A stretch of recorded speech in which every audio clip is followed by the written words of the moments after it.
Hey boys and girls, this is Wild Man Willis here, and I got some things on my mind. Since I'm a huge wrestling fan, it's been a wrestler the last 2-3 years that has caused a lot of controversy. And I, for one, is not a fan of this person, but as a YouTube reviewer, I have to be objective on certain things. So I'm going to give the pros and the cons of Roman Reigns, our WWE champion.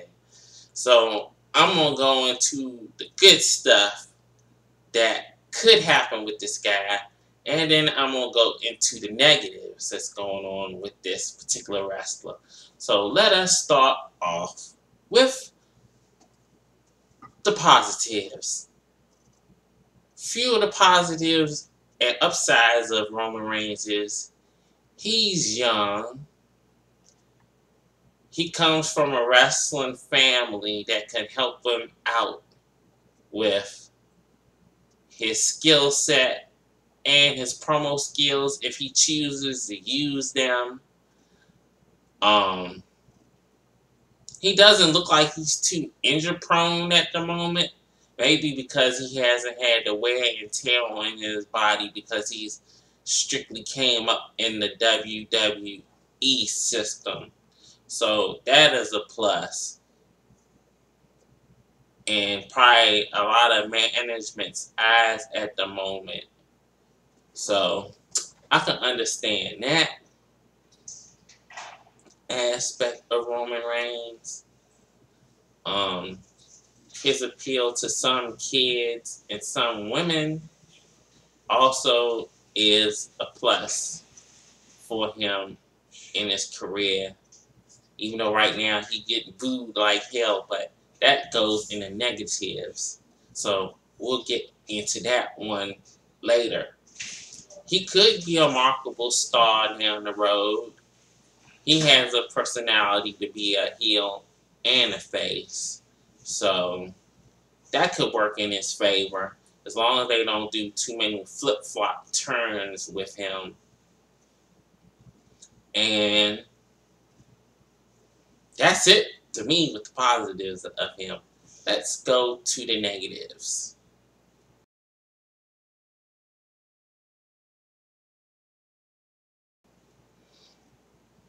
It's a lot in this column.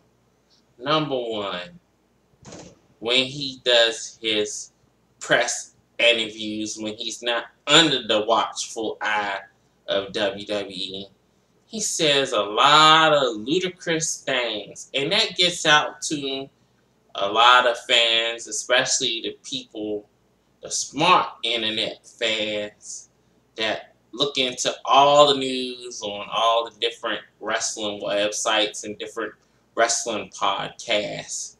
So that gets out there, and when it gets on recorded on YouTube as well, people can always pluck and pull them out anytime they want to, and don't put him in a good light. So he needs to know what to say and what not to say while he's doing these press interviews.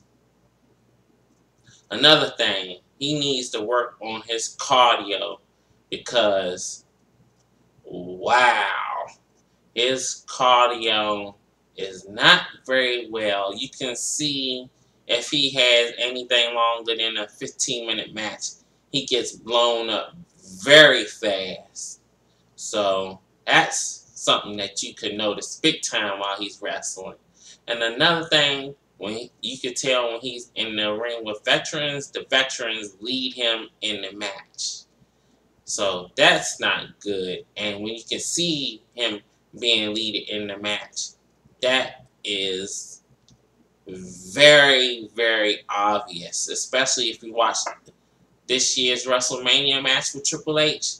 He led that whole match from beginning to end. And another example of that was the Fastlane match with him and Daniel Bryan. Daniel Bryan basically pushed him through that whole match. And you can go back and look at him and see. another negative of Roman Reigns. People could tell that he's being, I hate the word pushed, but he's being groomed to be the next John Cena, and people could see that. CM Punk came out in his podcast and a lot that he did with Colt Cabana, and a lot of people value CM Punk's word, and that got out real quick, and that also put Roman Reigns in a negative light as well. So, and this is more WWE's mistake than Roman Reigns. Them censoring him getting booed on SmackDown and sometimes on Monday Night Raw, and especially at the end of WrestleMania, you didn't even know he was getting booed when winning the belt because they kept on cutting away to the fireworks, not showing inside the arena when he had won the belt, and people noticed that. So that is a big negative to him. And sometimes when he does his angering promos, it comes off kind of douchey. And you shouldn't have that as your number one face of the company supposed to be. And one thing that will always follow him is his poor mic skills. They had done nothing good for him saying tater tots and suffering succotash. And now the new thing is, I'm not a bad guy. I'm not a good guy. I am the guy. He sounds like a toy. When you push the button in the back and he says one thing and one thing only, that's Roman Reigns right now. So that's many things you could do to fix the character. And one more big thing that a lot of people notice, he still looks like part of the Shield. He still has the Shield instrument music. He's still wearing the Shield rain gear. That's what I call it, rain gear, but rain gear. And it just looks like he keeps on holding on to the Shield. If he came out looking different, that might help him some. And it just feels like he's still glomming on to the Shield app. If they're not going to bring him back, change up his attire, because he does look like a G.I. Joe action figure. And when he's in the ring with that vest, it takes away the believability of him getting hurt because he's padded. His whole chest is padded, so anytime he takes any blows to the chest, he's not really getting hit. It's the chest plate getting hit. So it's just a lot of things they need to fix. There is some positives with him down the road because of his youth, and hopefully that he won't be as injury prone. But right now, the negatives outweigh the positives with Roman Reigns. So this is Wildman Willis signing off. See you next time.